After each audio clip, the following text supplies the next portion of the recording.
Tiffany. Welcome back to my channel. So today I'm talking about everything I read in December.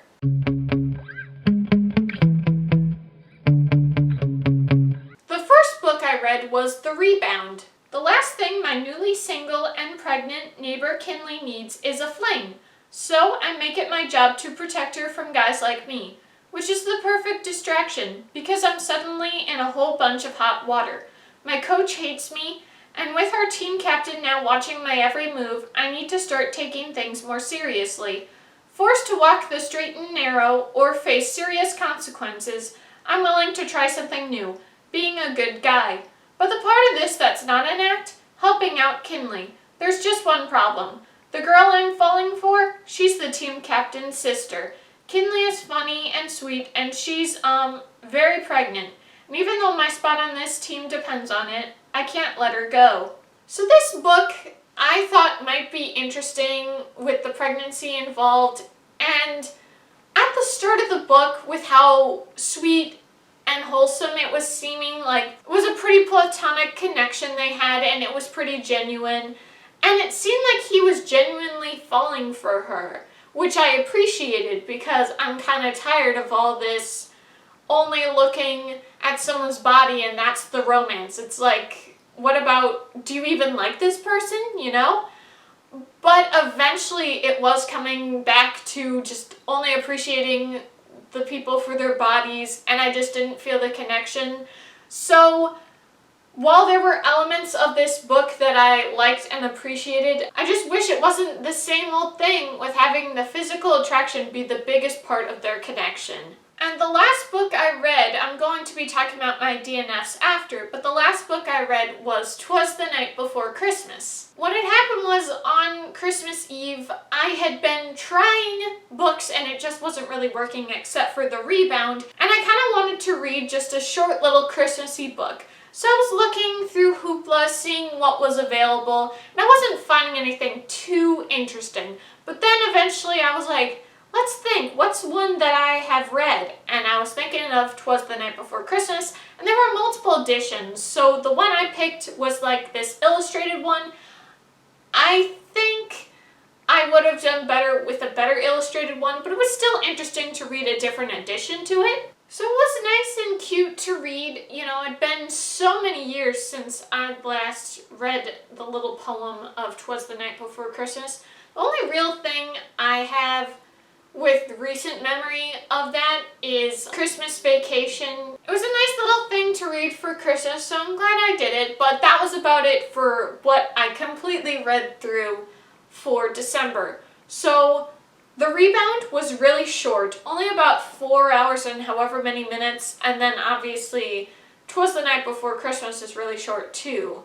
So, you know, about under 100 pages. So I didn't read all that much, but there were a few books that I had been attempting to read that I just didn't get through. So I'm going to talk about my DNFs. The first book I tried was Dare to Love. So this was a romance, and it kind of seemed interesting. There seemed to be like some family conflict, so I thought this could be good. But the kind of content that was in this book, what the romance was really about, I really didn't appreciate. And I'm really glad that I didn't continue with it because even though it was a shorter book, it really contained content I wasn't comfortable reading. So I'm really glad that I set that book aside. The next book I attempted to read was The Wicked King. So The Wicked King is the sequel to The Cruel Prince by Holly Black. So it's a young adult fantasy enemies to lovers story. Now I've been trying to finish The Wicked King for the last half a year, like since June or so maybe, and it just has not worked out. Like sometimes I'm intrigued, sometimes I'm bored out of my mind. It just seems to be a really hard book to get through. And the reason I'm still trying to finish it is because I have all the books, so it's like, well, what are you going to do with these books if you don't read it? So that's kind of the main reason why I still have it. So I guess I'll try again in 2023, but I still don't know if I'll be able to finish it. The next book I attempted to read was Dear Jane. So this is a second chance romance about a hotshot quarterback and the one girl who isn't falling for his game. I broke her heart 10 years ago and left town. She hates me, and rightly so. It doesn't matter that the rest of the country loves me, that I'm a starting quarterback with a multi-million-dollar contract. Because when I look in the mirror, all I see is a failure who was too young and too afraid to fight for what he wanted. But I'm not that guy anymore, and all I need is one shot to convince her. He has no idea what happened after he left, and now I'm supposed to work alongside him like we don't have this huge, messy history? But I'm older now, wiser, and I won't let anything stand in my way of doing a good job for this league. Not even one overpaid, arrogant player who thinks we're going to kiss and make up. Newsflash, buddy, I am over you. So I picked this book up. This is by the same author as The Rebound, and even though I didn't like The Rebound, I still found some of her story concepts interesting in other books that I found. Now they're shorter books, which is nice, you know, it's kind of like having junk food. Just kind of get your little nibbles of reading in instead of reading more of those full-length novels.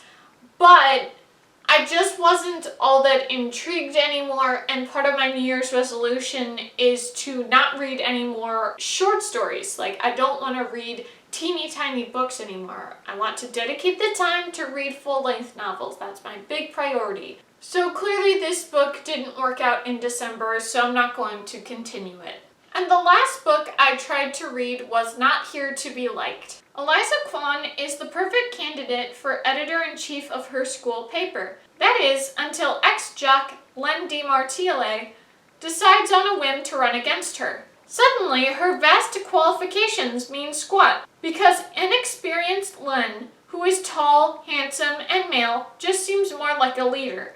When Eliza's frustration spills out in a viral essay, she finds herself inspiring a feminist movement she never meant to start, caught between those who believe she's a gender equality champion and others who think she's simply crying misogyny. Amid this growing tension, the school asks Eliza and Len to work side by side to demonstrate civility. But as they get to know one another, Eliza feels increasingly trapped by a horrifying realization. She just might be falling for the face of the patriarchy himself. So I started reading this at the very end of 2022. So I have finished the book as of January, but I didn't finish it in December, so it is a DNF. But I will definitely share my thoughts on that book once I get to my January wrap-up, so you can get hyped for that. And that is everything I read in December. It wasn't too much, but I'm hoping with my goals and resolutions for this year, I will just have a much better reading experience. Alright, and that is it. Thank you guys so much for watching. I hope you enjoyed. Please be sure to like this video, comment down below, and subscribe to my channel. It would really help and support me. See you guys next time. Bye!